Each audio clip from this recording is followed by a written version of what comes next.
CMR shopping mall ప్రపంచ స్థాయి shopping అనుభూతి ఇప్పుడు మన పార్వతీపురంలో డిసెంబర్ 5న గొప్ప ప్రారంభం.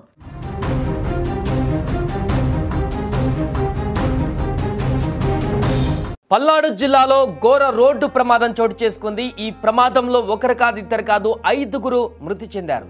నాదెండ్ల మండలం గణపవరం సమీపంలోని బైపాస్ రోడ్డు పైన వేగంగా వెళ్తున్న కారు ముందుగా ప్రయాణిస్తున్నటువంటి లారీని వెనక నుంచి బలంగా ఢీకొట్టినటువంటి ఈ ఘటనలో 5గురు విద్యార్థులు మృతి చెందారు. 4 స్పాట్లోనే మృతి చెందగా మరొకరు చికిత్స పొందుతూ మృతి చెందినట్టుగా తెలుస్తుంది. ప్రమాదంలో మృతి చెందిన విద్యార్థులు అందరూ కూడా అయ్యప్ప మాల ధారణలో ఉన్నారు. వారంతా విజ్ఞాన్ కాలేజీకి చెందిన వారని పోలీసులు గుర్తించారు. అయ్యప్ప దీక్షలో భాగంగా సమీప దేవాలయంలో దర్శనం చేసుకుని తిరిగి వస్తుండగా ఈ ప్రమాదం జరిగినట్లుగా సమాచారం. ఈ దుర్ఘటనతో విద్యార్థుల కుటుంబాలలో తీవ్ర విషాదం నెలకొంది. పల్నాడు జిల్లాలో రోడ్డు ప్రమాదం పైన మంత్రి లోకేష్ కూడా దిగ్భ్రాంతి వ్యక్తం చేశారు. భవిష్యత్తు ఉన్నటువంటి విద్యార్థులు, ఎంతో మంచి భవిష్యత్తు ఉన్నటువంటి విద్యార్థులు దుర్మరణం పాలవడం బాధాకరమని వ్యాఖ్యానించారు. క్షతగాత్రులకు మెరుగైన వైద్యం అందించాలని కూడా ఆదేశించినట్టుగా వెల్లడించారు. అయితే బాధిత కుటుంబాలకు ప్రభుత్వం అండగా ఉంటుందని కూడా తెలిపారు. మృతుల కుటుంబ సభ్యులకు ప్రగాఢ సానుభూతి తెలియజేశారు. పల్నాడు జిల్లాలో జరిగిన ఘోర రోడ్డు ప్రమాదం పైన ఏపీ మంత్రులు గొట్టిపాటి రవికుమార్, మండిపల్లి రాంప్రసాద్ రెడ్డి దిగ్భ్రాంతి వ్యక్తం చేశారు. విద్యార్థుల మృతి తీవ్రంగా కలిచివేసిందని కూడా విచారం వ్యక్తం చేశారు. ఎంతో మంచి భవిష్యత్తు ఉన్నటువంటి విద్యార్థులు ఇలా ప్రమాదాల బారిన పడడం అత్యంత బాధాకరమన్నారు. ప్రయాణ సమయంలో తొందరపాటు తగదని కుటుంబాలను దృష్టిలో పెట్టుకుని జాగ్రత్తగా ప్రయాణించాలని సూచించారు.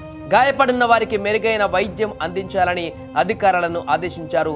ఏదేమైనా కూడా ఈ ఘోర ప్రమాదంలో కారులో ప్రయాణిస్తున్నటువంటి 5గురు విద్యార్థులు మృతి చెందడం అనేది తీవ్ర బాధాకరంగా మారింది. ముఖ్యంగా ఆ విద్యార్థులంతా కూడా అయ్యప్ప మాలధారణలో ఉన్నారు. రోజు పూజలు చేస్తూ దీక్ష చేసుకుంటూ ఉంటున్నటువంటి ఆ విద్యార్థులు ఆ రోజు సాయంత్రం కూడా నిన్న ఒక గుడికి దర్శనం కోసం వెళ్ళి అక్కడ చక్కగా దైవభక్తులు మునిగిపోయి ఆ తర్వాత ఇంటికి వెళ్దామని చెప్పేసి అనుకున్నారు. సన్నిధానానికి వెళ్దామని చెప్పేసి పయనమైనటువంటి ఆ యొక్క విద్యార్థులు ఈ యొక్క ఘోర ప్రమాదాన్ని ఊహించలేదు. ఇంత దారుణమైనటువంటి ప్రమాదంలో మరణిస్తామని కూడా వారు అంచనా వేయలేకపోయారు. అయితే కారణం ఏంటనేది కూడా పోలీసులు అన్వేషిస్తున్నారు. ఇప్పుడు దర్యాప్తు కొనసాగిస్తున్నారు. అతి స్పీడ్ కారణంగా ప్రమాదం జరిగిందా, లేకుంటే లారీ డ్రైవర్ తప్పిదమేమైనా ఉందా, రోడ్డు పైన ఇంకా ఏమైనా ఇబ్బందికరమైనటువంటి పరిస్థితుల కారణంగా ప్రమాదం జరిగిందా, ప్రమాదానికి గల కారణాలపైన కూడా ఇప్పుడు పూర్తి స్థాయిలో దర్యాప్తును అయితే కొనసాగిస్తున్నారు. ఇక్కడ లారీ డ్రైవర్ ఎవరైతే ఉన్నారో అతను కూడా ఎంక్వైరీ చేసి పూర్తి వివరాలు కూడా తీసుకునేటువంటి ప్రయత్నం చేస్తున్నారు. ఏదేమైనా కూడా మంచి భవిష్యత్తు ఉన్నటువంటి విద్యార్థులు, ఎంతో జీవితం ఉన్నటువంటి విద్యార్థులు, 5గురు విద్యార్థులు చేతికి అంది వచ్చినటువంటి పిల్లలు మృతి చెందడం పట్ల ఆ తల్లిదండ్రుల యొక్క బాధ అయితే వర్ణాతీతంగా మారింది. ఆ కుటుంబ సభ్యుల యొక్క ఆర్తనాదాలు కూడా మిన్నంటిపోయాయి. ఇక ఆ విద్యార్థులు ఉన్నటువంటి ఆ పరిసర ప్రాంతాలలో కూడా స్థానికులు కూడా తీవ్ర దిగ్భ్రాంతి వ్యక్తం చేస్తున్నారు. ఒకరు కాదు ఇద్దరు కాదు ఒకేసారి 5గురు విద్యార్థులు మరణించడం వారి యొక్క కన్న తల్లిదండ్రులకు తీవ్ర శోకాన్ని అయితే మిగిలించింది. ఈ ఘటన ఇప్పుడు రాష్ట్ర వ్యాప్తంగా సంచలనంగా మారింది.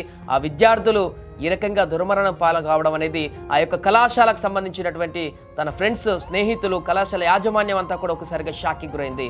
తమ కళాశాల పిల్లలు ఈ రకంగా రోడ్డు ప్రమాదంలో అందరూ మరణించేటువంటి పరిస్థితి వస్తుందని కూడా వారు కూడా ఊహించలేదు.